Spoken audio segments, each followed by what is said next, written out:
Hey, what's up, y'all? You are listening to your Mental Matters podcast. I'm your girl, Mo. And for those of you watching, thank you for tuning in. We are back with another episode, and we have a very special guest in the building. Ah. We have Kira J. Yes, yes.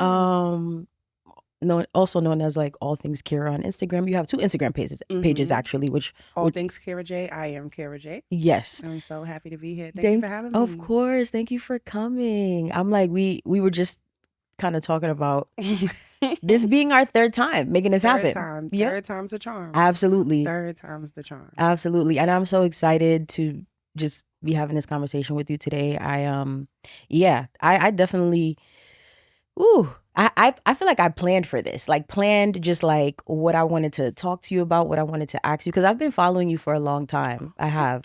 Yes. And I'm just like, I feel like you've been doing amazing things since I discovered your page. You've been doing like from like just like the poems or just the gems that you drop on Instagram to, your shows to, and we're gonna get into all of the things that you do, of course. All of the things. But yeah, for me, I feel like you've just been like an inspiration, like just motivation, reminding the girls and the guys, but for me, the girls, right? Of just like our power, right? And how we don't have to, like be in a sunken place, right? Like Amen. even if you fall, you stumble, you can pick yourself back up again and keep going. And I feel like that's kind of what I've gotten from your content, like just over the past like few years that I've been following you now. So thank you. Thank you. Of course. Thank you for seeing me. Absolutely. No, thank you for seeing me. And like that, I mean that, because it's like literally it was like, yo, this is like my soul sister and I don't know you, right? So like now getting to like talk to you, I'm just like, oh, this is gonna be so good. Yes, it's like we know each other already. Right. I put all my business online, so I'm sure we do. Absolutely. And we're gonna get into it. Well, we're gonna get into your album. Yes. I have no idea what I'm doing. It's out now. Yes.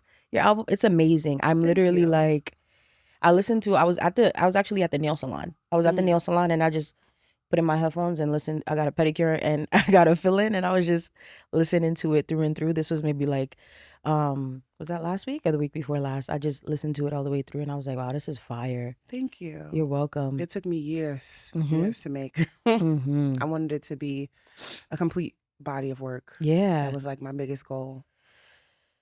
And it was. I feel like it was like a complete from start to finish. I was like, ooh, this is. So when you think of like the most complete albums of this generation, we think of The Miseducation of Lauryn Hill. Yep. And I modeled my album after that because she had one intro with 15 songs. So I only wanted to do one intro with 15 poems. Yeah. And my release date was, I'm big on dates. My release date was set for the album to be released on August 19th, which is my birthday. Big Leo season. Okay. And funny enough, divinely enough, guess when The Miseducation of Lauryn Hill came out?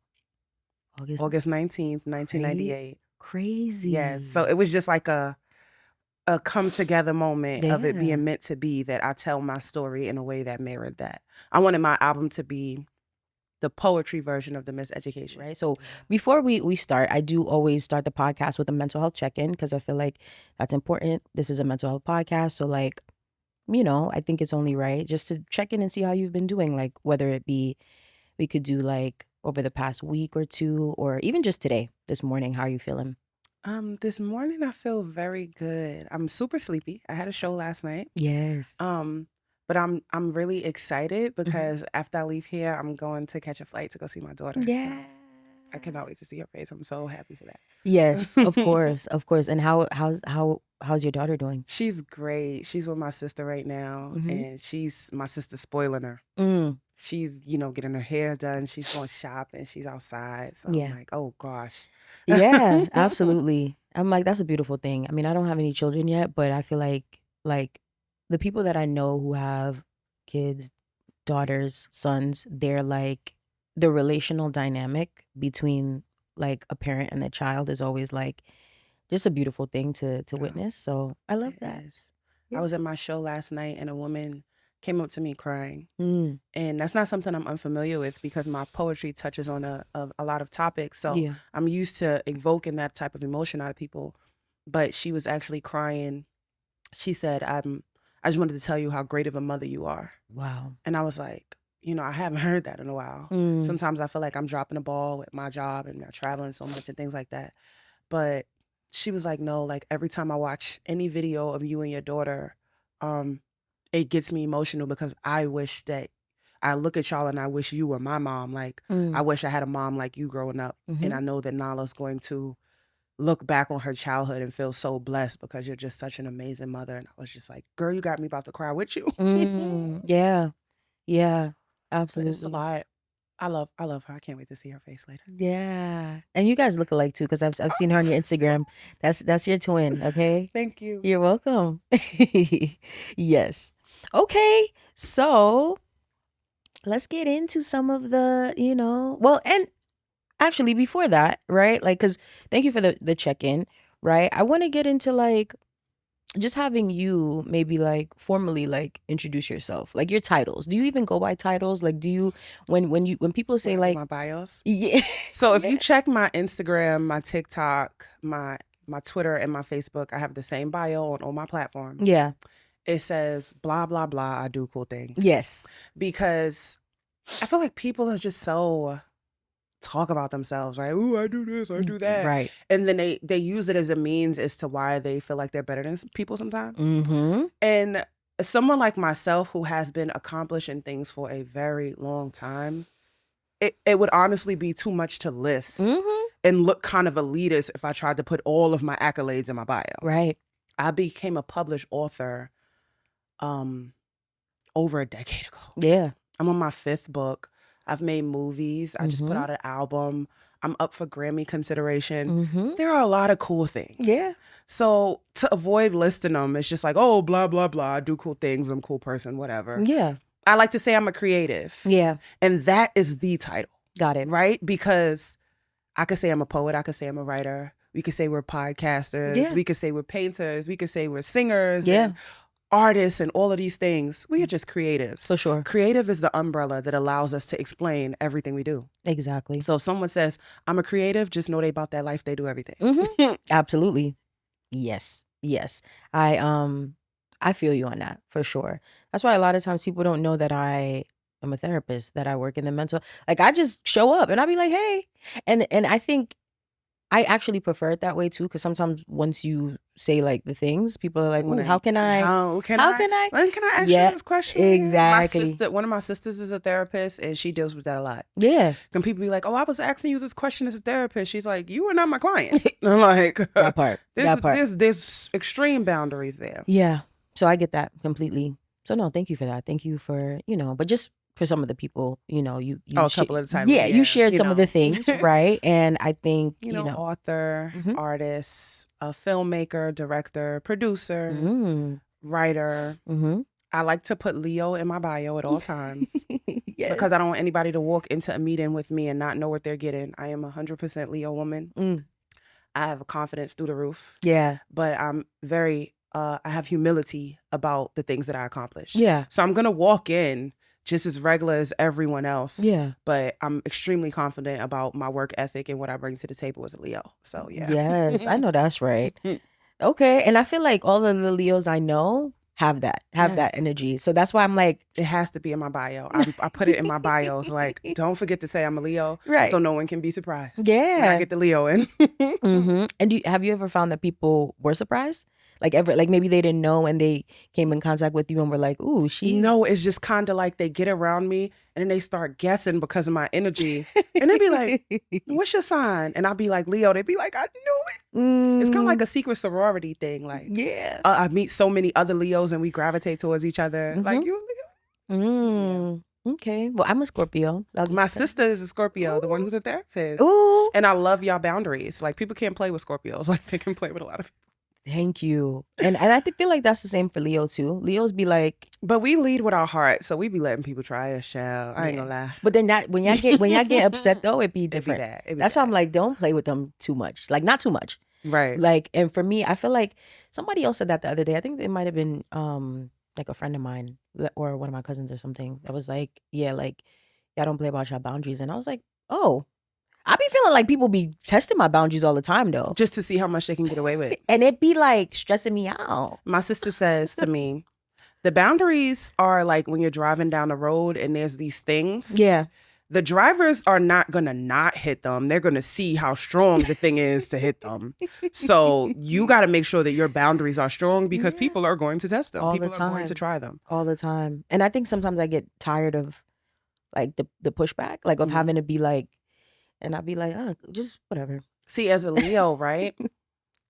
I like to preserve my heart and be all kind and nice. I don't like to have to show you how ugly I can be. So I never allow myself to stay in situations where people want me to show them how bad it can get. Instead of me showing you that I can be a bitch, I'm going to remove myself before, because you don't get to turn me into what you want me to be. Oh, for sure. I'm going to stay nice, sweet, loving. If you want that out of me, you can't get it because I don't like the way that makes me feel. So I'm just going to remove myself. Yeah, absolutely. That's just the way I do that for the most part. I love that. And I feel like that's so great, right? Because then you just continue to keep yourself where you need to be, grounded, and people will be confused as to like, what happened? I love that when people be confused. I'll be like, yeah, you could just stay there. You could, I wanna exist in spaces where it's safe to be soft. Yeah. I don't want to have to show you how hard it could be, because it could get real hard over here. I could turn into but it's like I don't want to do that. Yeah. It's very natural for me to be violent. It's very natural for me to up it. As New Yorkers. Yeah. So I know for myself, I need to be in spaces where nobody wants to bring that out of me. For sure. Nobody wants to see that side of me. Like, let me just, be dainty. I'm in my pink ear right now. I love it. I love it. It's so bright, and I'm like, I got this gray on. I hope No, good. I feel like I'm in my true Scorpio element because matching the weather. This season, the fall season, I thrive. I get to be as like mood girl colors. Like I love like dark colors and stuff like that. Me too. I do. I always, any house I get, I paint one wall black. Girl, that's so good. It's so like a nice matte black. Yeah. Oh, it's gorgeous. Chef's kiss. Absolutely. And Halloween is my favorite holiday. Ooh. October is actually my favorite month. Really? Don't tell the Leos though. Listen. I'm a November Scorpio because I know some people be debating. I'm like, listen. We like the October Scorpios too, but November got it. That's how I feel about August Leos. Yes. Okay, so perfect. Okay, cool. So let's get into, and a lot of these questions that I have for you have derived from just what I know about you and your content, but also your album. So I'm going to be referencing the album a lot today. I'm with it. Yes. But I want to start with first, why are affirmations important? Because you share a lot of affirmations on your Instagram page, all the time. And yeah, I think like they're extremely important. So I want to know for you, like, what have affirmations done for you and why you think they're important? I'll go back to when I started taking it super seriously. I was on a train one day and there was this woman walking around with a marker that was about this big and it was red. And she was just going from cart to cart, drawing on ads. And I couldn't see what she was doing at first. So I asked her, I was like, well, sis, what is you doing? Yeah. And she said, well, every day when you get on these carts, there are so many ads for plastic surgery. And they're telling me that my boobs aren't big enough. She's A cup. She's gorgeous. She's like, I'm an A cup, but they telling me I need a breast augmentation. There's this one that's saying I need lipo. There's this one that's saying I need a BBL. All of these ads that I have to see every day when I wake up. So I just walk around with a marker to deface them when I see them. And I was like, this was back in 2018 and that stuck with me because we have to go through life defacing the advertisement that is being pushed on us. Yep. There's so many things that are telling us that we are not good enough. So many things telling us what we can't be. So in order to combat that, we got to walk around with our red markers, the affirmations that stay in our minds about who we actually are or who we want to become. Yes. To ignore that outside noise because the outside noise isn't the best. Right. The music, the movies, the media, it doesn't always have our best interests at heart. Yeah. And I think that not only do we need to have affirmations, we have to intentionally seek out good media. Yep. Because it exists. Absolutely. It's just not as highlighted as the things that are set there to make us feel bad about ourselves. Depression is a money market. It is a magnet for financial gain. Yep. If you don't feel good about your hair, you'll spend a lot of money to change it. If you don't feel good about your face, you'll spend a lot of money to change it. If you don't feel good about your finances or situation, you'll be spending so much money on shopping and drinking, not to change it, but to cope with it. Yeah. So the world is set up for the world to benefit from the things that you feel bad about. Yeah. So somebody just has to be the voice to try to make you feel better. I love that. And I love like where it derived from. Like that, like someone actually like physically doing something. Physically. And I was like, I need to carry this in a similar way, you know? Because prior to that, I kind of played with the I am enoughs and, you know, live, laugh, loves and all of the things, right? But I think that taking it serious, because guess what? They're taking what they're doing serious. Absolutely. The people that are out there to try to make you feel bad about yourself, that's a full-time job. It is someone's job to get you to change something about yourself. Yeah. So we have to make it our job to love ourselves and work on ourselves in a way that we feel we are enough. Absolutely. I love that. That's good. Yeah. No, thank you. I'm like, I've definitely referenced some of the affirmations on your profile a lot. So I'm like, I feel like you deciding to be that voice has really been like just amazing. I feel like for a lot of people. It was kind of like I was talking to myself out loud, and then like a crazy person on the side of the street just chatting, and people stopped to listen. And then I was like, oh snap, people are paying attention. Exactly. It really just started of me venting and crying and talking to myself. Yeah. So thank God. That's why I said thank you for seeing me when we started. Of course. Of course. Always. And I think similarly, but different, is even with the podcast, right? Like I feel like I started it to just kind of raise awareness, right? Sharing what I know, and then having others come and sharing what they know, their expertise, whether it's like other therapists or just people who really just have something to say. And then the fact that like it caught, you know, some sort of traction and people were like, oh yeah, like I want to watch this. I want to listen to this. I was like, wow. Like, you know, people don't only, and that's the thing too, people don't only want to consume media that is like salacious and, you know, just like entertainment only, because, you know, a lot of people are craving something else or craving something different, even if they don't say it or show it. So I think the work that you do, and myself, me being able to say that respectfully, is so necessary, and it helps people, even people who don't say anything. Like they might just consume it quietly. That's what I've learned. A lot of people have consumed this podcast quietly and then told me later, and I was like, no way. No way. But you know what it is though? When we have a voice to make people feel seen, I tell people, I hope my candidness allows you to be candid in your own life and however that looks like for you. I don't need you to comment. I might not even need you to like, but I need you to see what I'm doing and implement some of those things in your life. Yeah. So as long as you're staying influential in the right direction, then you ain't never got to give me my props. That part. Did you do the work? Did you leave him? Did you go to therapy? Did you start eating better? Hello? Did you start checking in with your mental health? Did you you ain't gotta ever tell me that you saw what I was up to. Yeah. But did you follow suit? Did you get on board? Exactly. So that's what we do this for. I love it. Yeah. No, thank you. Okay, so now we switching gears, but we still staying on, you know, on par, on task. So relationships. We're gonna talk about relationships a bit, right? Yeah. And we're gonna start off with like just what's going on right now in our culture, in our society, predominantly, right? Situationships in particular, right? So I listened to the album like in like, I guess, chronological order. Yes, thank you so much for that. Yes. Thank you so much. Because I know at first I was like, "Ooh, should I shuffle it? Like, should I?" But I listened. It's a full story. Perfect. So I numbered each track. It's like it's a whole. You have to listen to it in chronological order. It's an album for real. Yes. Okay. Cool. So, I'm gonna start with High Frequency Love Affair, right? When, you know, in the album, right? We're talking about the album now, guys. So in the album, at the end, right? You say something along the lines of enjoying a situation even though you know you want more, right?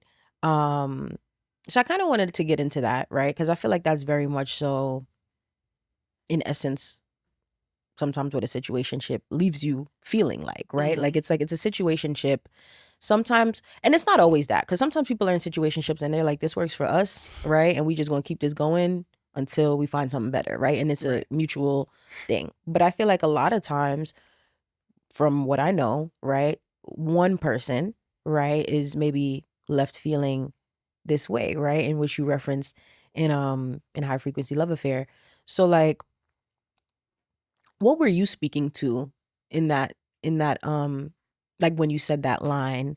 Like, was it like I'll just enjoy this experience and take what I can get? Yes. Unrequited love. It wasn't about a situationship at all. It was about loving someone who doesn't feel the same way about you, but trying to settle with the fact of being able to stay their friend even though they don't want to be with you in a romantic sense. Got it. That's why I said I just want to be your friend if it's not in our cards to have nothing more. Maybe in this timeline we're platonic because we've been in love before. There's no relationship at all. Got it. I'm speaking about, this is how I feel about you. This is what I want. But if I can't get that, I'll just settle for your friendship. Yeah. Wow. Yeah, it was deep. It was deep. It was. It was. And let's talk about that. Like, how does one, because I'm curious, because I'm trying to think if that's happened to me before, where like maybe I was like platonic with someone and I found myself wanting something more. No, I feel like that's happened to me like in a situationship where like I like we you want the relationship and it's only at the situation phase. Yeah, it's like boom, what happened? You know, versus this nothing never happened. How does that happen? Not by that poem. Yeah. You gotta listen to the whole album. Got it. Yes, yes, absolutely. How does that happen? I guess you just meet someone and y'all hit it off.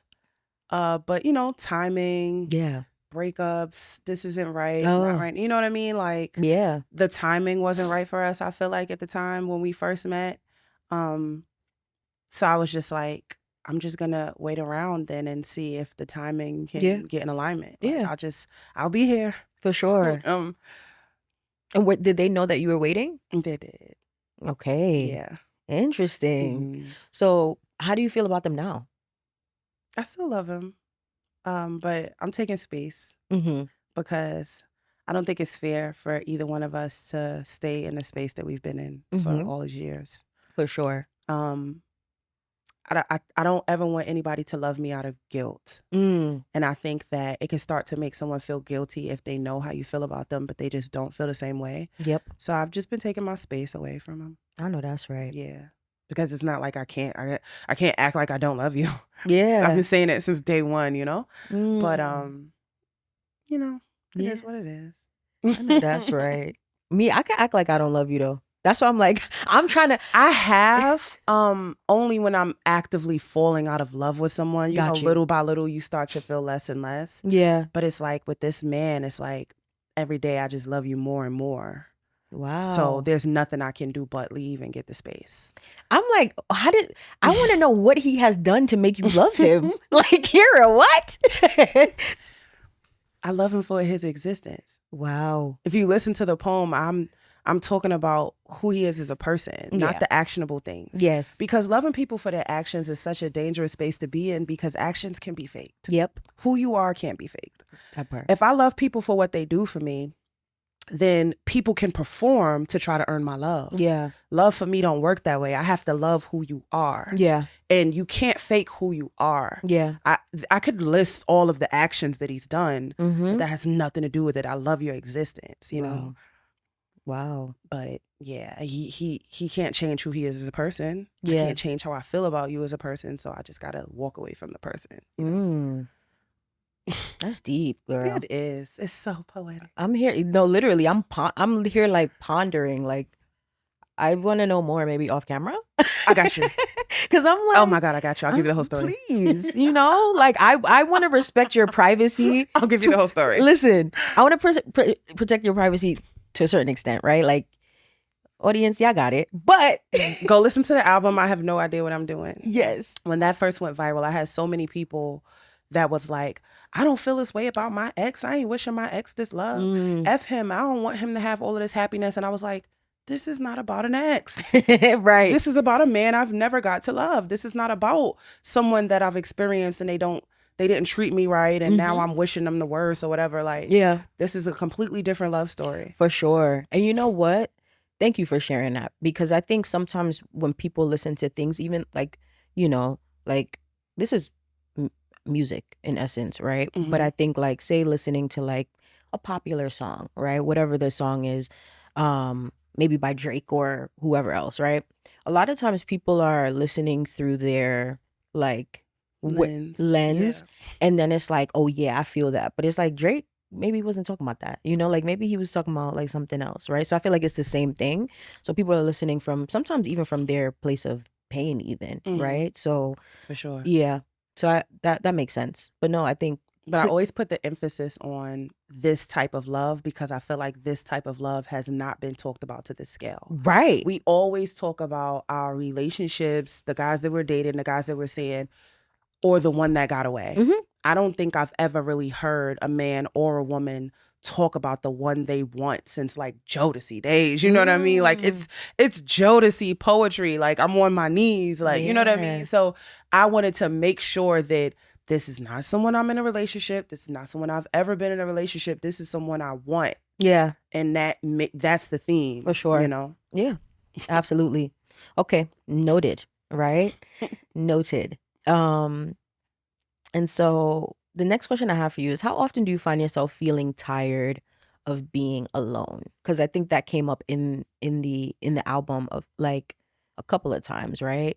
Where it's like sometimes we as single women, I feel like feel alone, right? Like even though it's like we don't have to feel that way, like and also alone and lonely are not the same thing either.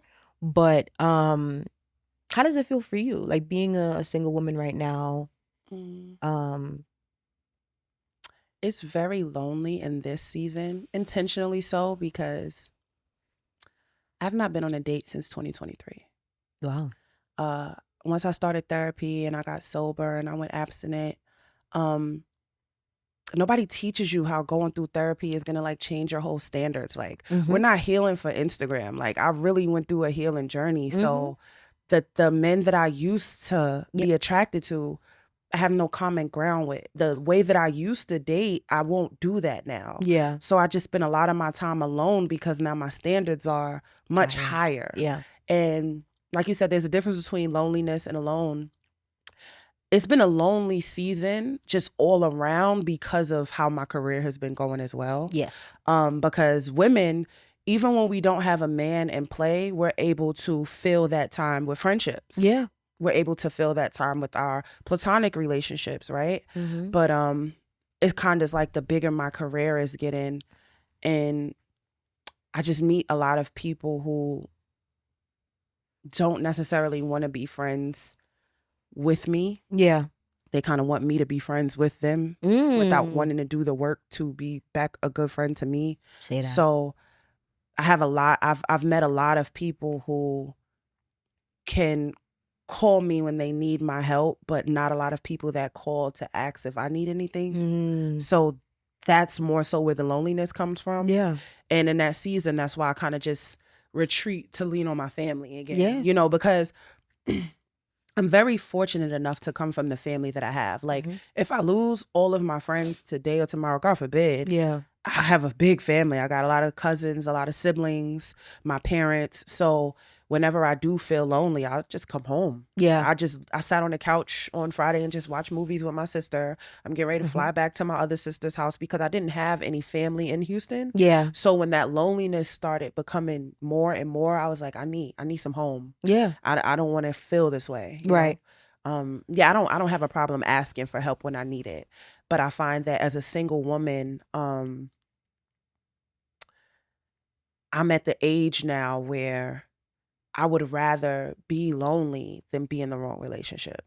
So that's why I've just been by myself for a very long time. Yeah. I realize my worth now. And that's one of the worst things ever to happen to me. No. Because think about it, like when I didn't know my worth, it was a blast. Yeah, and it was fun. I was so much more entertained. It's like now that I know who I am, what I'm worth, my heart, my aura, my energy, everybody can't get access to this at all. So I have not been sharing time or space with nobody. I've been ignoring calls like it's nobody's business. All my old niggas is restricted. Don't talk to me. It's been real lonely. And it's like an intentional loneliness that I chose. Yeah. But when I first started my therapy journey, that whole first year was sad. And I was like, it's an intentional sadness that I'm choosing because the things that are making me happy are bad for me. Yeah. So I'm going to choose to be sad as hell until I grow into the things that make me happy are the things that are good for me. Yeah. So right now it's like I'm very lonely, but I'm choosing this loneliness until I run into a man who deserves my time. Yes. I'll spend all the time by myself with a coloring book and a Yahtzee game before I share space with somebody who don't deserve it anymore. I get it. I don't want to be around none of y'all. Yeah, absolutely. I love that. That's a gem. And I feel that. And I'm able to admit that I'm lonely and be okay with that. Because, you know, a lot of women be like, I'm alone, but I'm not lonely. No, I'm lonely. Yeah. It's sad some days. I want to cuddle. I want to watch movies. I want somebody to say, get ready. Let's go somewhere at 8 o'clock. Look, I got you these flowers. I want all of that. But the suitors don't deserve me. So I got to stay lonely until they come. Someone told me one time, like, when you get in the house, I said something to the effect like, I feel so lonely because I get home and no one's there. Yeah. And this man said, you're there. You don't even consider yourself as a person that's there. And until you learn to enjoy your own company with such vigor, then you're always going to feel that loneliness. Yeah. So I'm working on that as well. Ooh. Like trying to fill my time with me. Yes. It's a process. Yeah. It's a process. Ooh. Everything is so poetic. I love it. Yes, ma'am. Yeah. That was good. Nothing more to say there. Yeah. Yes. And so the next one, the flowers that are loved never get picked. Ooh, girl. Ooh, girl. That's about him too, child. Ooh. Makes sense. It makes sense. Spoiler alert. Yeah. The album is probably pretty much about him. That comes from that saying, you know, when you like a flower, you pick it. Yeah. But when you love the flower, you water it daily. So the flowers that are loved never get picked, because when I would go to him and ask him, like, why haven't you chosen me yet? Yeah. And he would just look at me. One time he looked at me and said, I'm trying to spare you. Oof. And I was like, what do you mean? And he was like, the women that I'm choosing might not, you know, I'm sparing you from me. Because I love you. I would never treat you like I treat the women that I pick. Wow. And I was like, damn. So you love me so much that you don't pick me to protect me from you. And that's where that poem came from. Just feeling like, I know you love me. I don't get to say you don't love me because you don't love me in the same way. But I understand it and I try not to internalize it. But by the end of the poem, that's when I'm like, I'm going to die anyway. Just pick me, you know? You know, I'm dying watching you pick everybody else. Yeah. Yeah. Wow. Beautiful love story. Tragic, but beautiful. Yeah. Wow. That makes me a little sad. I don't know how. That's a lot of sadness. I don't know how I feel about him, Kira. Yeah, like if he see this, yeah. I don't know about you because what? That's real though. How many men say you deserve better, but they pursue you anyway, and then they destroy you? Ooh. It takes a lot of emotional integrity, maturity, and responsibility to say you deserve better, and I'm going to make sure that you get better because you think you want me, but this ain't what you want. I love him for that. That shit probably makes me love him more. Yeah. Because you know you got some shit with you that you don't want to put me through. So it's like, nah. That's real. You know? Women, we take it personal when men say that, but then we also say, what, you got a terrible ex that came, he broke your heart or whatever. What's the first thing we say? You could have just left me alone. You could have just left me alone. I was minding my business. We love to say that. We do. So the men who leave us alone, we got to respect them because it's very easy to pick us, but then we get picked and we die. So somebody loves you, they water you and leave you the fuck alone. Yeah. So, much love to him. Okay. I'll take that. All right. So, okay. I guess because I'm like, are we moving past this or do I still feel something? Because you know what? And maybe that's because I feel like you just made a good point there. I guess sometimes I just be thinking men be cap. Like, I just be feeling like they be lying. And so that's why sometimes I'm like, I don't know. Because it's like, we'll just move on. We'll move on because I'm not going to get on my soapbox and start saying crazy One thing things. I will say, over the time watching the women that he has picked, there's been a lot of situations where I'm just like, ooh, glad that wasn't me. You know what I mean? Like, but then, you know, we have this, a lot of time us women be believing like I would be treated differently. It's like, believe these men when they telling you what they telling you. For sure. So it's like, instead of me going, oh, it's going to be different with me, I'm just going to watch your pattern and be like, you know what? Let's keep it not me so that don't happen to me. For sure. Because I don't, you know, whatever. Got it. Okay. Understood. And we're going to talk off camera. Yes, we're going to for sure. For sure. We will.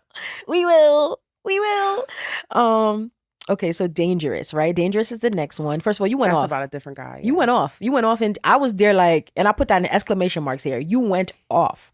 Okay. You said men will figure out how to attack / waste your time, right? And I had some questions around that, but maybe we could get into like, what were your thoughts behind this song, this poem?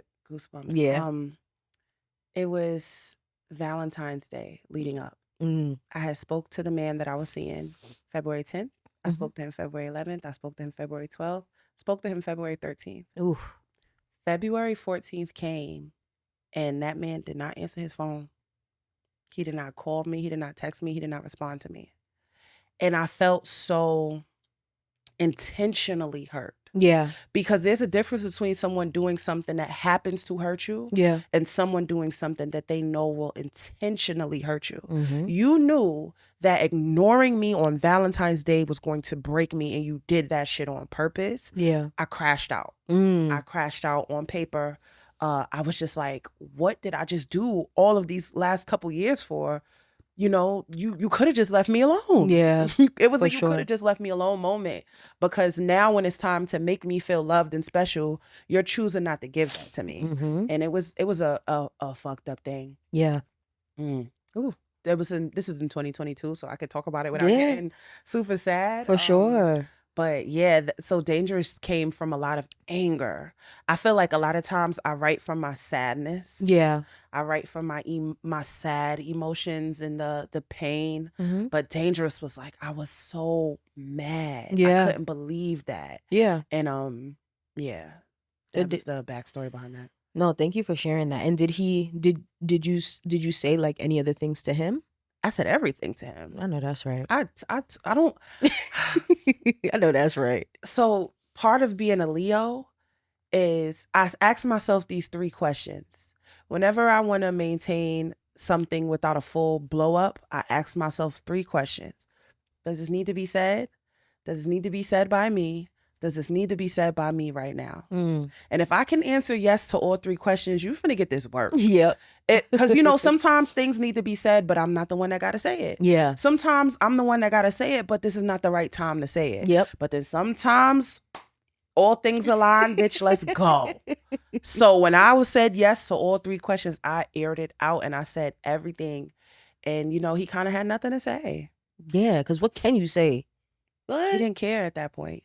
And I think that I didn't realize he didn't care until that moment. Until I was crashing out, and he's just like, so? Wow. You know, I've dealt with men who do things that hurt me, but when they care, it's just like, I'm so sorry. Please don't leave. Can we talk about this? I'll do this and that. By that point, that nigga was like, about time, girl, bye. Like, he did not care that I was sad, that I was leaving. He did not care. It was like, oh, well. Whew. Nothing can make you hurt more than that oh, well of your feelings. Like, oh, fucking well. He did not care. He did not care one little bit. Yeah.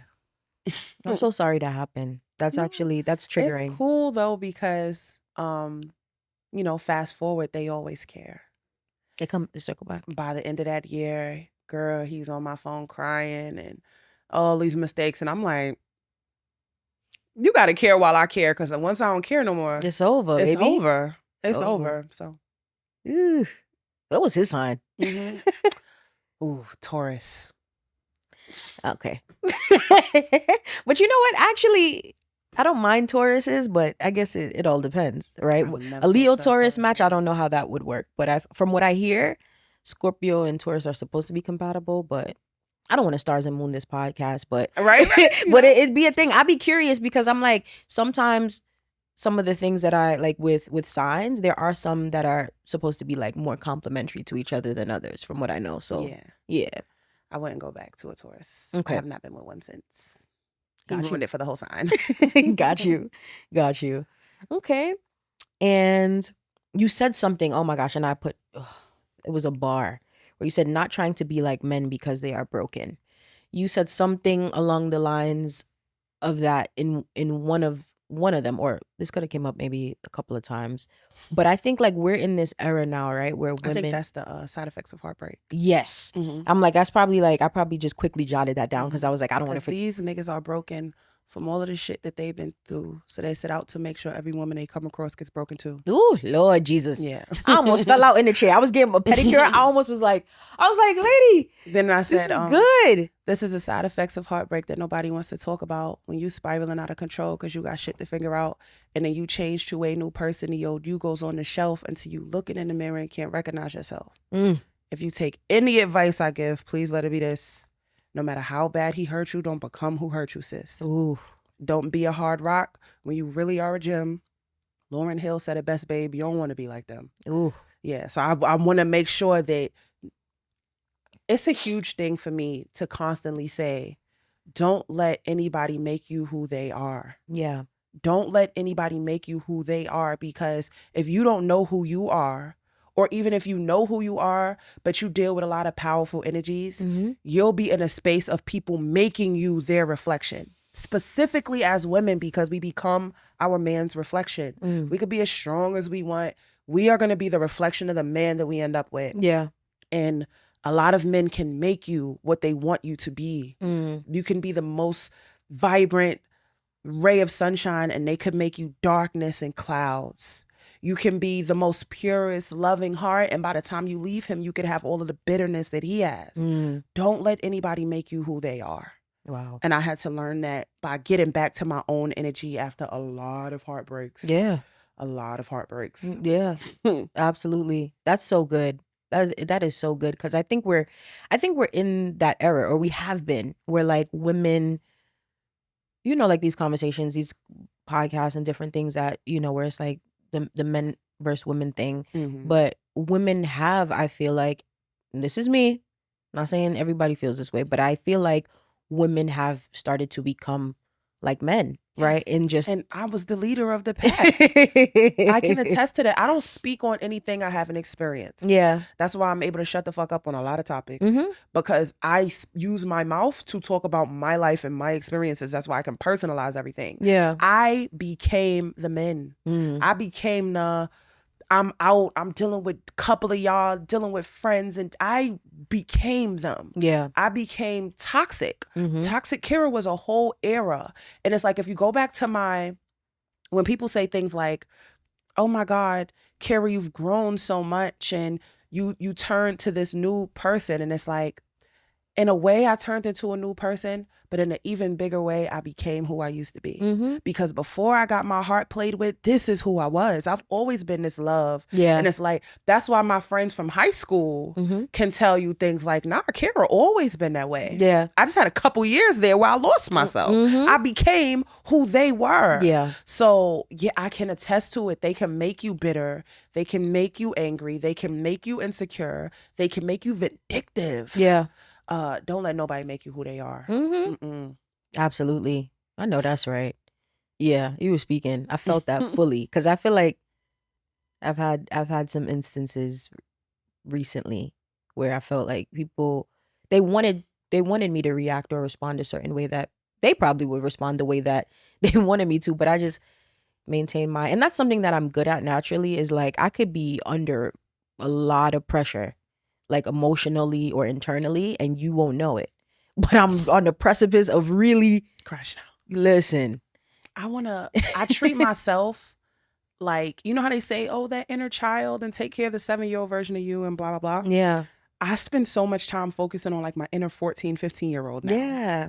And that little girl needs my love and my protection. She needs me to keep her heart pure and innocent. So when people meet me, they just like, you got like a smile and innocence to you. And I guard that shit with my life because I want to stay innocent. I want to stay smiling. I don't want to be, I don't want that. So don't let nobody take this up out of you. If you know you got this up in you, fight for that. Fight to get back to that. Because people could, and I tell you, I lost my innocence and my smile for a long time. And it took, I was actually watching some interviews on your page. You know, Docs and Candace. Yeah.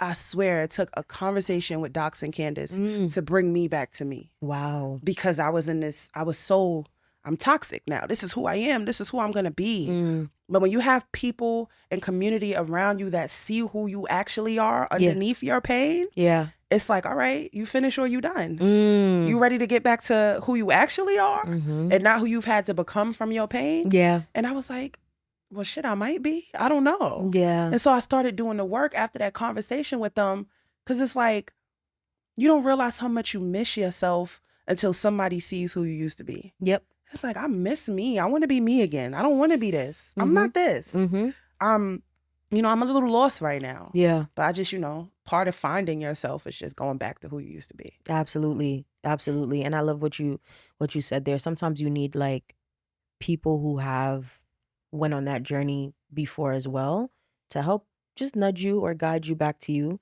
Right. That's why I think the people you surround yourself with, literally, they will make or break you. You are not just a reflection of the men that you date. You are a reflection of the friends that you keep. And the friends that I keep and the community that I keep, you can tell that I'm surrounded by the right people. Absolutely. Just based on my grounding, based on the way I handle situations. Because when I used to have other community, I was a reflection of that community. Yeah. Now that I'm surrounding myself with different people, it forces me to be who I'm supposed to be. Yeah.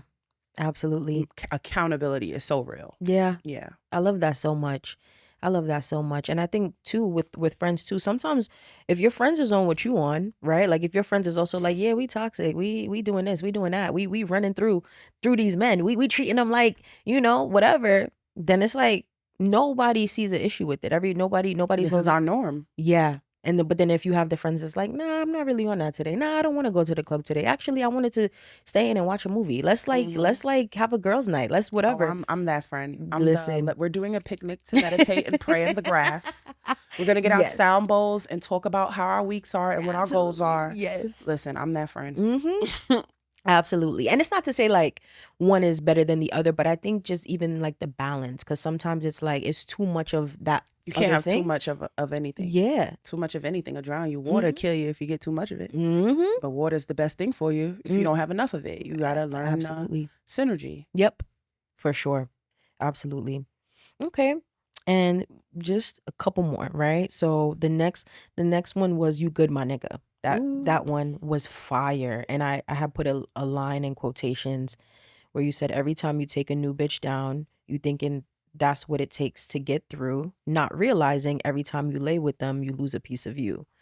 Essentially what I got from that is just men who, I guess, get validation, whatever the validation is that they're seeking through sleeping with multiple women, can sometimes just be harmful, right? And them not realizing that, because I don't think men even think like that. They just do it. It was actually a writing prompt because Cito Blanco. Yes. We're like this, and Cito has never been a crash out. He's always been 2-parent household, head on his shoulders, college educated, just got his master's, all of the things I could brag all day. Yeah. But then he had a season where I'm like, this ain't you. Had a season where you're not in alignment with who you actually are. So when I wrote You Good, My Nigga, it was a bring your friend back to themselves moment. Oh, wow. It was a, yo, is you good, my nigga? Because you're not doing what, you're not being who you are. Right. So I need to bring you back to who you actually are moment when I wrote that poem. So, yeah. And then when he heard it, he was like, well, shit, I'm not good. Like, you don't realize it until you have someone ask you. Yeah.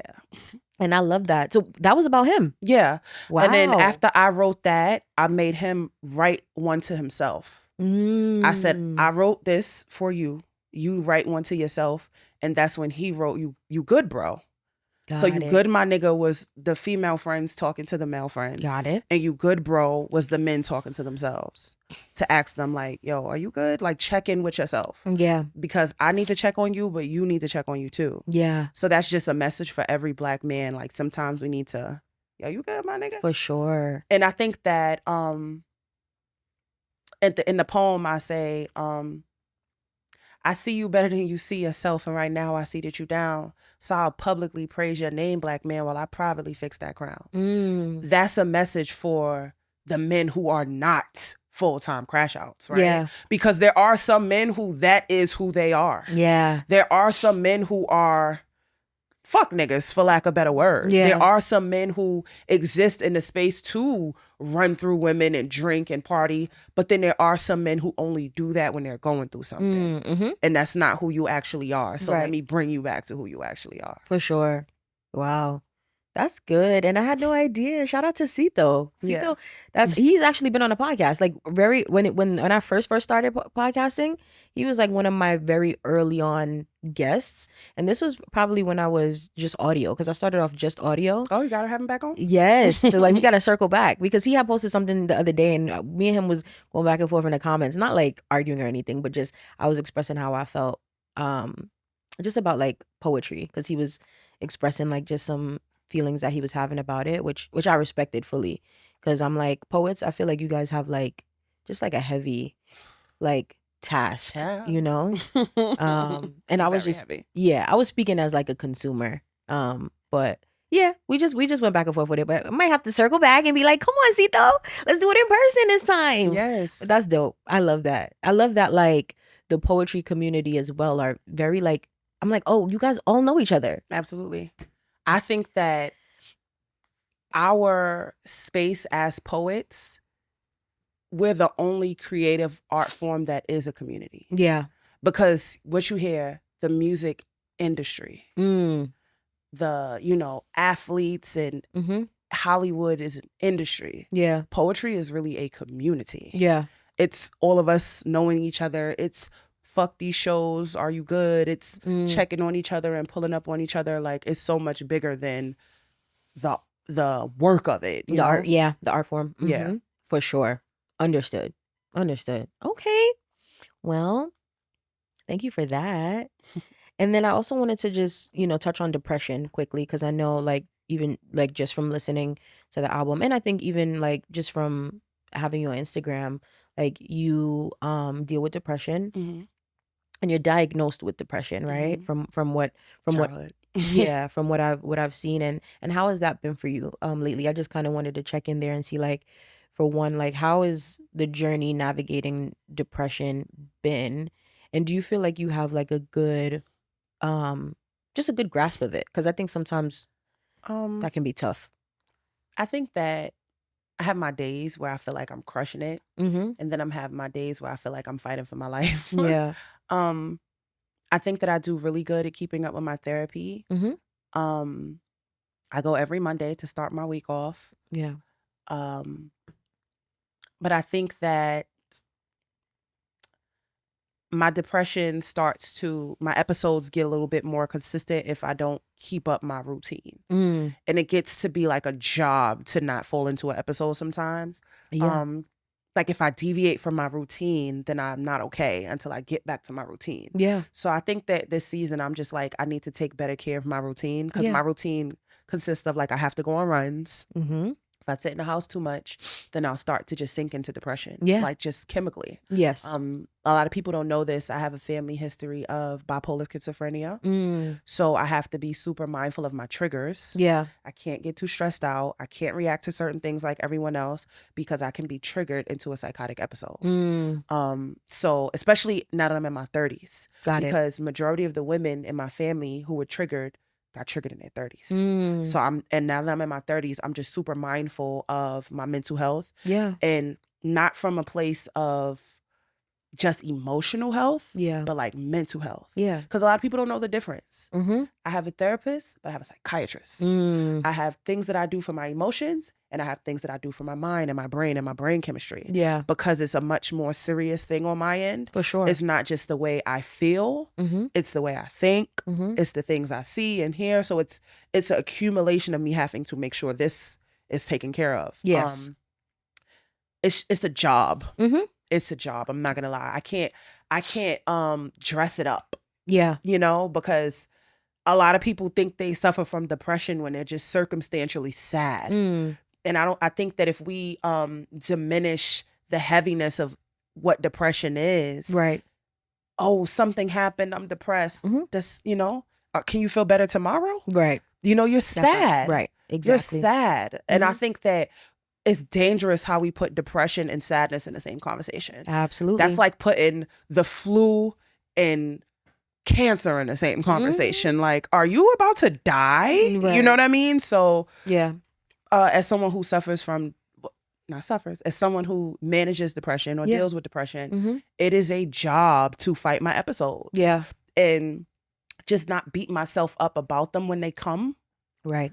Because there are people who have other illnesses, and like if you have lupus, you're not going to beat yourself up about a flare up. Yeah. You know, if you have, you know, anything, you're not going to beat yourself up that you don't always feel 100%. I think that people who are diagnosed with depression, sometimes we just like, why do I feel bad today? Why did I want to feel better? Yeah. And I hate when I can't. Right. So, you know, I've had a few episodes this year, but I stay mindful of just getting back to my routine. It makes the episodes a lot shorter. Yeah. A lot shorter. Absolutely. But I haven't had any manic episodes this year, so that's a good thing.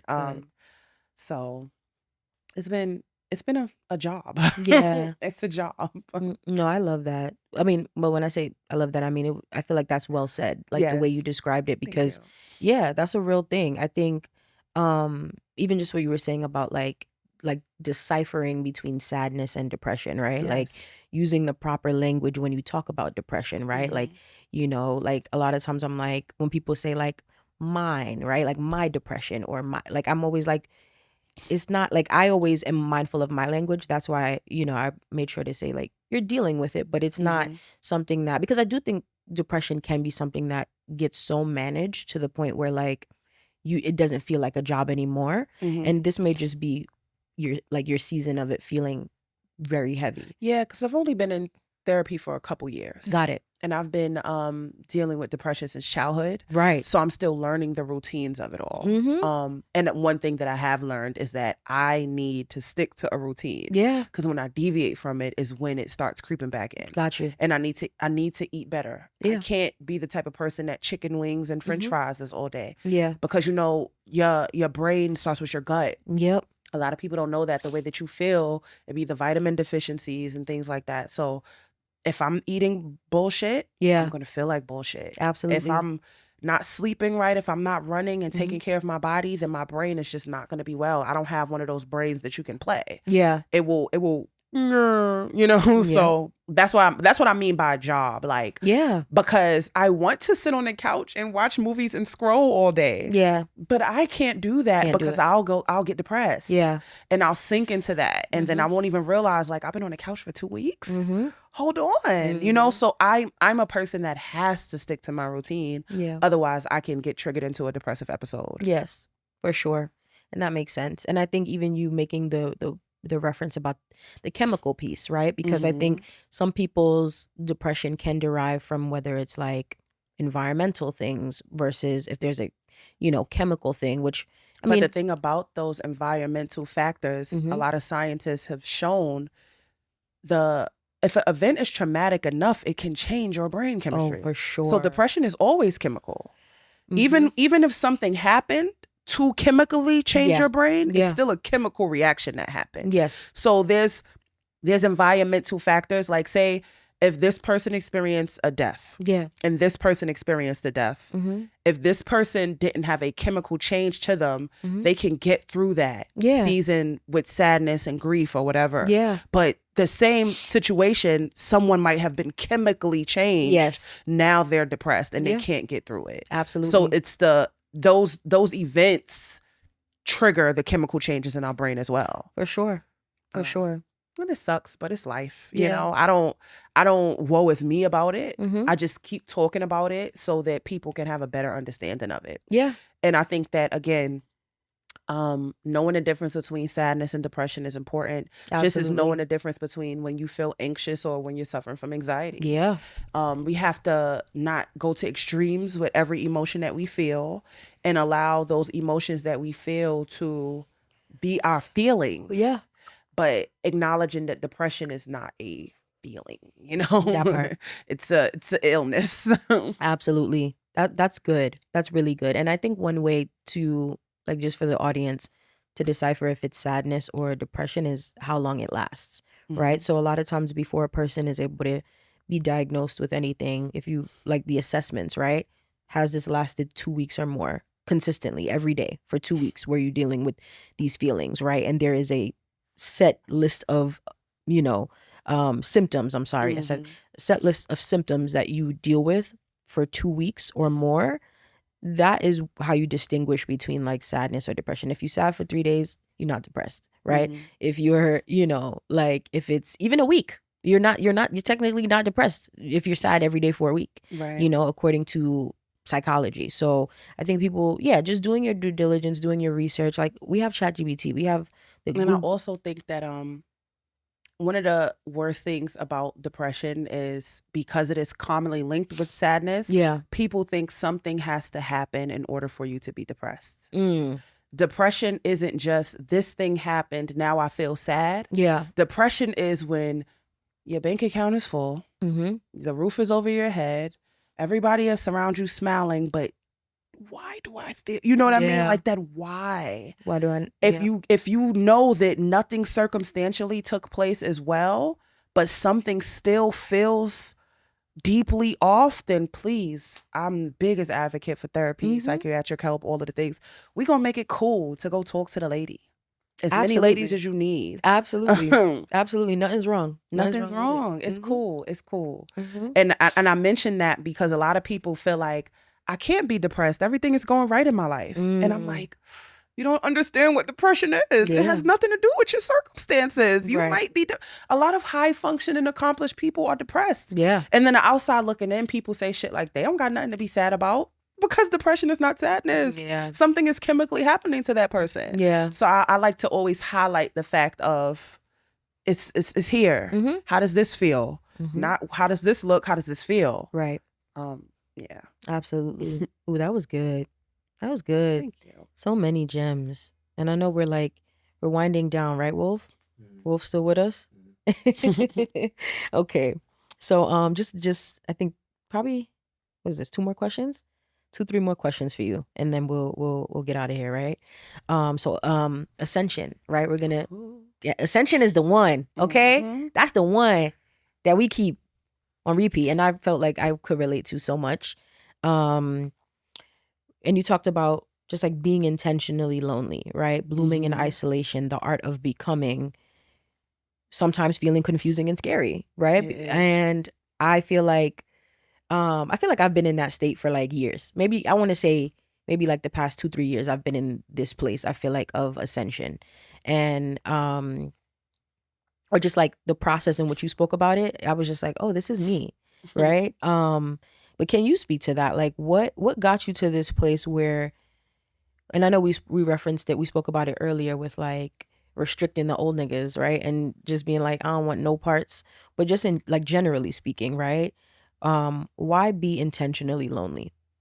I chose intentional loneliness because the people that I was filling my company with were not leading me to the right area. One of my friends pointed out to me that I may not have had the best discernment to know who to trust. I was just trusting everybody. If somebody DM'd me and said, Kara, you want to be friends? I was like, hell yeah. No vetting, no process. I was, let's all be friends, because again, my heart is very innocent. It's pure, yeah. Very green.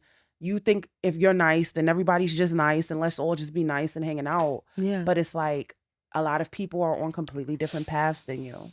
A lot of people have completely different things going on in their lives than you. And you can get caught up with their lives and their karma and their behaviors and their habits. Yeah. So that was at a season where I chose to just cut everybody off. Not just the men I was dating, but the friends that I made. Yeah. I was just making cuts. Everybody can't go to where I'm trying to go. I need to go there. I need to get there and see who's there when I'm done, or see who's still around when I come back. But I cut off everybody, locked myself in a room for months, wrote and healed and cried and prayed. Yeah. A lot of prayer, a lot of getting closer to God during that season.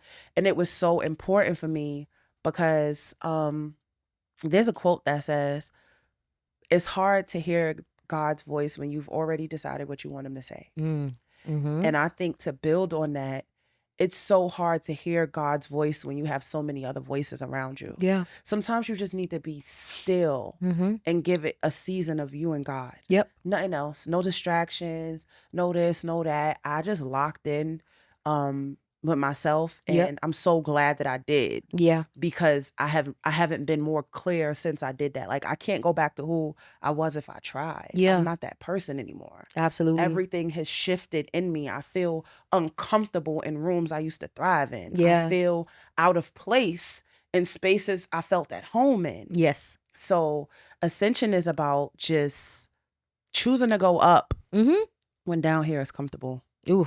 This is all that's left. It's good. You can be down here, but you feel wrong. Yeah. Everything feels unfamiliar. Like, and that's why I said, it's a scary feeling when your ratchet side no longer resonates. Listening to my old words, I find that she and I just don't relate, because I don't even like the men I used to date. Ooh. I've been crying, feeling strange, because I don't know who I am no more, and everything about me's changed. Wow. Nobody talks about the grief you feel for someone who's still alive. Do you send condolences or congratulations when those old parts of you die? Oof. I didn't know whether to mourn or celebrate. Yeah. I didn't know whether to use it as a good thing or just keep crying about the fact that I was uncomfortable. It was the loneliest time ever, because it's like, stuff that used to make me laugh, not even funny no more. Right. Like, so much of my life was drinking. Now I'm sober and it's not even hitting the same. Like, everything just felt, why is this happening? Like, I felt like I was losing my mind in a sense. Yeah. And I was scared, because it was like, I'm technically happy with who I am. I like my heart. I like my personality. I like my friends. I like my life, but this is not working anymore. Yeah. So I'm growing. And while I'm growing, I'm trying to hang on to who I'm outgrowing. Listen. So you got the past Kara and the future Kara fighting, while the present Kara is sitting there confused. Like, I don't know which way to go. I'm just sad because I don't know who to be. But I know I can't stay here. And I know I'm not yet ready to go there. So yeah, be present and just enjoy the journey, you know? Absolutely. Ooh, that was so good. And there were so many just things in there that was like, I feel like it's so relatable. Like with, ooh, there were so many parts. My brain was like, here. I was like, ooh, this is, okay. So yeah, I feel that completely. I feel like I was actually just speaking to one of my homegirls the other day, and we were talking about like doing both, right? Because we're both on our like fitness journeys. You know, I've been running, like I'm a part of a running club, like, and then I went out the other night and I had like 2 drinks. I had 2 drinks and maybe like 2 shots. And when I tell you, the next day I could not get out of my bed for an hour. Like literally, I felt like, I was like, was I poisoned? Like, I was really like, hold on. I used to do this all the time. That's what I'm saying. And it wasn't even like I was throwing them back or anything. It was like I was calmly sipping like just a margarita. Like it's like something that I'm very like familiar with. This is like standard, right? And the next day I had to wake up and get ready for like a wedding. Like I had a wedding that day. And I could not get out of my bed. I was like, I might miss this wedding because I feel terrible. And I was sending like voice notes to my homegirl, and she's like, literally, we can't do both, bro. Like, we are on this journey, and this is like more of like a physical example, but it kind of resonated with me on a like just even an emotional, mental level too, because I think sometimes I do that, right? Where I'm like, I don't want, because I think sometimes, and I think that could just be like our culture, right? Where people are like, oh, like, you don't do this no more. Like, you think you, and it's like, no, that's not what I'm saying. But I mean, if you think that, then okay. And I think I've had a hard time sometimes with people looking at me that way, because people have told me that before, like, oh, you think you better, or you think, and I'm like, how, bro? Oh, see, I don't care. Yeah, you got to get some Leo when you check your chart to see if that's on your chart. Leo. We love when people say that. Oh, you think you better? No, you think I'm better. That part. I know I'm amazing. I don't like when people, even though like, because I don't like when people have that perception of me. If you know who you are, yeah, then you can't think about what other people are trying to tell you that you are. For sure. My dad told me one time, I was crying because someone was trying to tell me something about my intentions. Yeah. Oh, you intended to do this, and I know my heart, so I'm crying. So I called my dad, like, they're saying that I did this and I did that. My dad said, if someone comes up to you and says that your name is Ashley, are you going to argue with them? And I was like, no. And he was like, I need you to be as sure of your character as you are of your name. You know your heart. Ooh. And you know your intentions. Don't argue with nobody about who you are. If you know that you're humble, if you know that you're not arrogant, and you know you don't think you're better than nobody, it's not your job to be the scapegoat for someone else's insecurities. Oof. I can't coddle this for you. That is an internal job for you to work on. That has nothing to do with me. Yeah. I speak very clearly. Yeah. And I'm not responsible for how you perceive. You perceive things from your own experience. Work on yourself and your experiences. I'm not here to live for your existence, because what happens is, especially as society starts creating a public figure out of everybody that speaks, right? We just speaking, but then they want us to be the mouthpiece for their life. That part. And if we start compromising our truth, because this next person might feel offended by it, then we become a figment of other people's creation. Yeah. I can't live for you. So I don't care that you feel that I feel like I'm better than you. That's none of my business. It isn't. Erykah Badu said it best. What people say about me is none of my business. I had a post the other day that was like an accumulation of every video that I found online. I had spent a little while off TikTok. Yeah. And then when I got back on, I checked my activity, and it was so many videos of people just talking about me. Yeah. It was interviews, it was clips, it was testimonies, it was quotes and stuff. And I said, people are going to talk behind your back. Yeah. Whether you like it or not.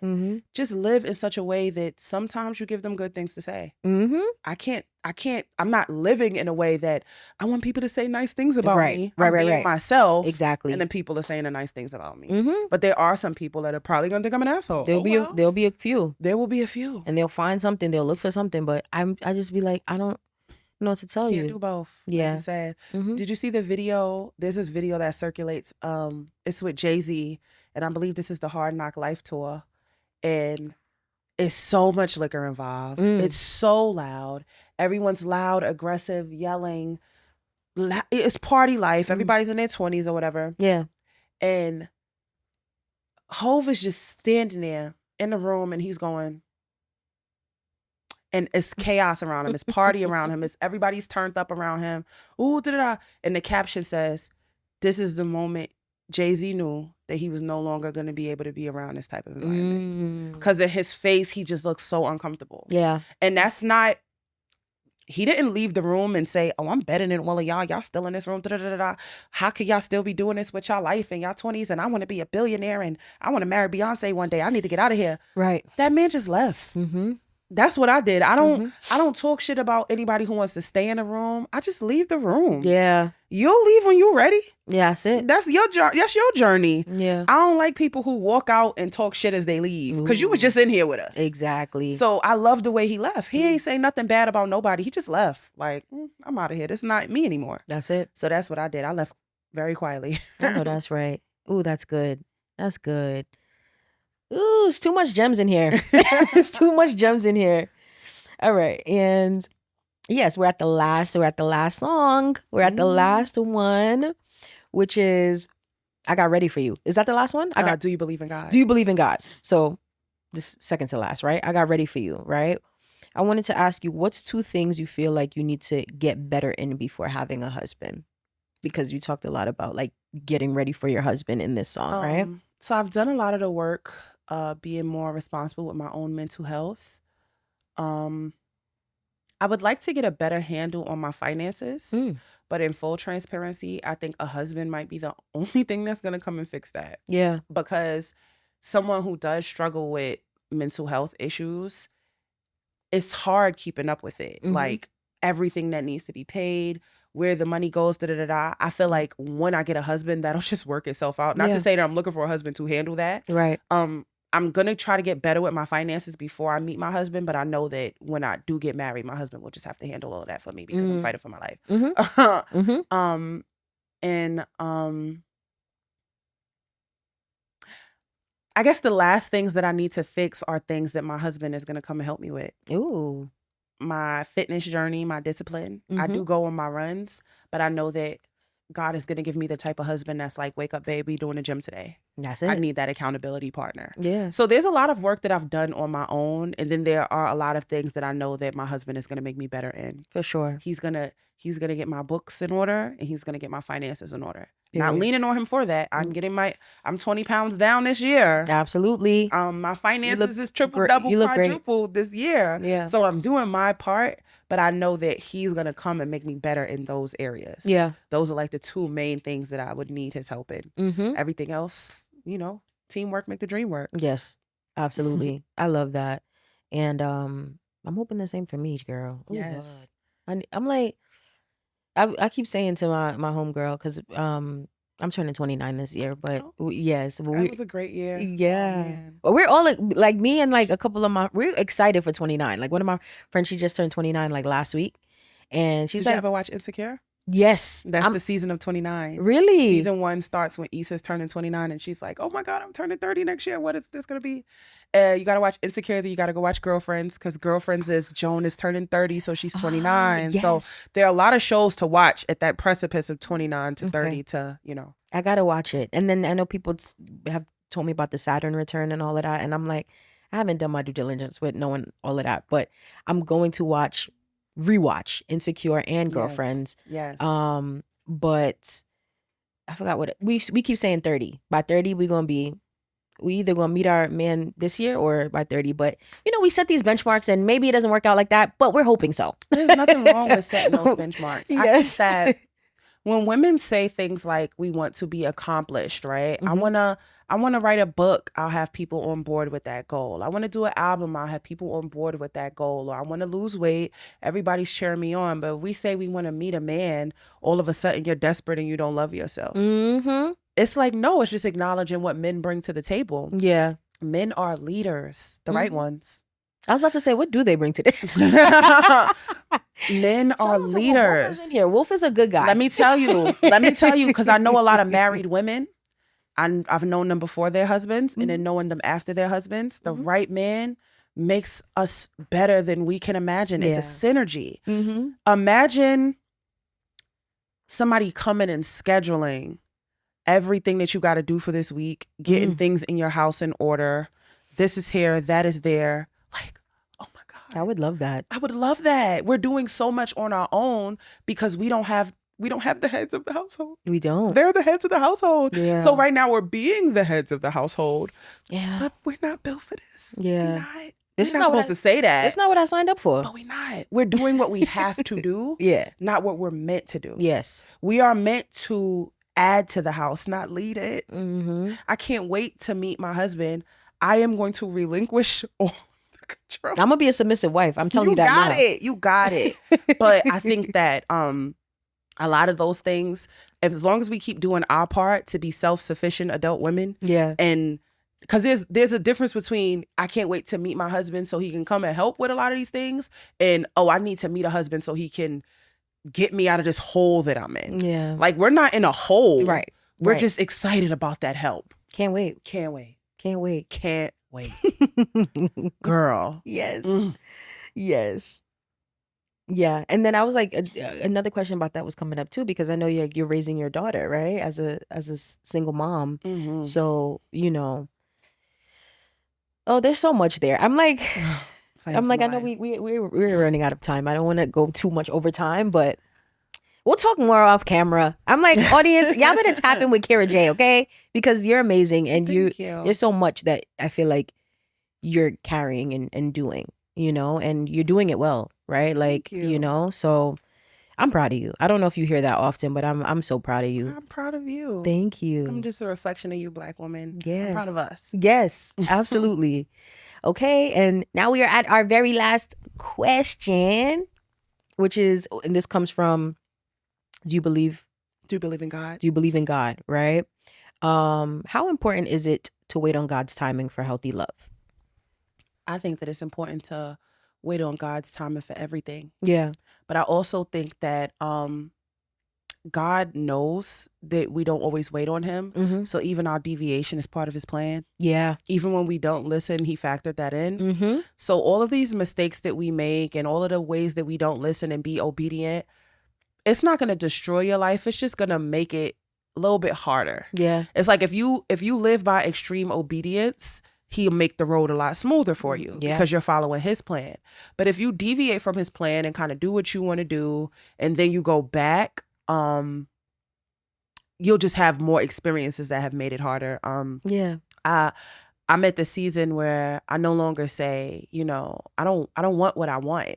I want what God wants for me. Yeah. Because my album is called I Have No Idea What I'm Doing, because I have no idea what I'm doing. Mm-hmm. And I think that if we keep trying to lean on our own plan is why a lot of our lives look the way that they do. Yeah. Our plan, we don't know what we're doing here. Mm-hmm. So I just been being very obedient to what God wants for me these days. And the one thing he told me back in, I believe it was 2023, he said, I will tell you nothing about your husband, but he's sure.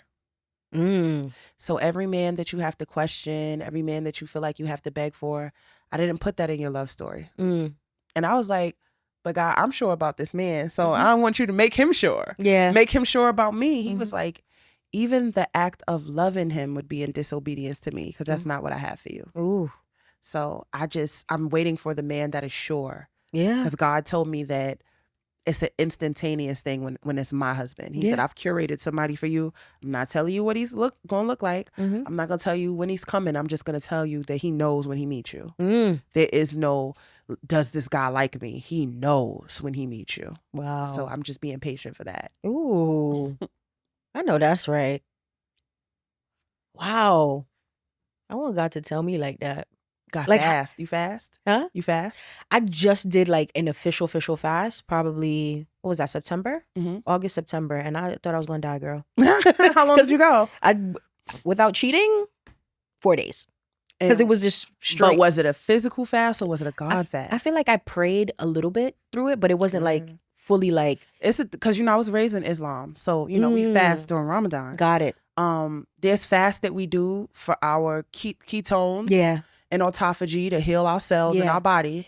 But then there's the God fast. And intentional God fast is so much different. You can hear his words so clear. And I realized it was God talking because there's so many different historical texts of people hearing God's voice, whether it be the Quran, whether it be the Bible. Yeah. I guarantee you, if you fast and you pray and you let God send you a message, the message is in the books as well. Because there's nothing God has told me that isn't already written down somewhere. Yeah. Like he's going to just continuously give all of his children a message until we keep passing it around. So whether it's from 1,000 years ago or whether he gives it to you when you wake out of bed this morning, the message is going to keep being resaid and retold over and over. Yeah. But I hear him so much better when I fast. And it was like right in the middle of a fast when he told me that. Like, this is not your husband. Your husband is sure about you. Wow. And I was like, I was disagreeing. And here we stand in 2025. I'm being so patient because I know. And I argued back on it because I'm like, I've seen love stories where the man didn't know at first that was the love of his life. I've seen that. Sometimes it takes people a while to figure out she's the one. Yeah. And he was like, that's their love story. I'm not telling you what all love stories are supposed to look like. I'm telling you the love story that I have for you. Your husband is sure. That part. And I was like, dang, okay. If you telling me that clear, I can't do nothing but listen. Simple. So when I meet him, just know that he was sure about me. Wow. Thank you so much, Kira. Thank you. This was straight gems. I can't think straight. I'm like, I might have to journal after this because there's so much. I feel like you always drop gems when you speak, though. Like you literally are like an active poem. In it, like honestly, I'll be like, girl, that just came out just like that. I know somebody told me that I talk in poetry now. I said, I've been writing poetry my whole life. It just, yeah, we're all poetic. Very much so. Thank you so much for sharing all that you did. I hope the audience, I know the audience, Thank you for holding space for me. Absolutely will take away so much from what you shared. And anything that you want to like just let people know where they can follow you, where they can find you, anything you have coming up. You can find me on Instagram at All Things Kara J, or I Am Kara J. That's where my quotes and my memes are. On TikTok, Facebook, Twitter at I Am Kara J. And my album is out everywhere. I have no idea what I'm doing by Kara J, up for Grammy consideration this year for Best Spoken Word Album and album cover. I'm so excited for that for you. Thank you. You got this. I'm like, how do people go in and vote? Like, how do they? You got to be a Recording Academy member. Oh. Yeah. Okay. So it's like, how does that work? Like, do you have to like pay to become a member, or? I think people invite you in. Got you. Like a nominee situation where you get like recommended into the academy and things like that. Okay. Understood. Well, make sure y'all vote, because I guess I wouldn't be able to, right? Because I'm not a no. Well, those Me either, girl. Right. Those who are, make sure y'all vote for Kira, because you deserve all of it. Okay. Thank you. You're welcome. And yeah, this is your Mental Matters podcast, guys. We're out.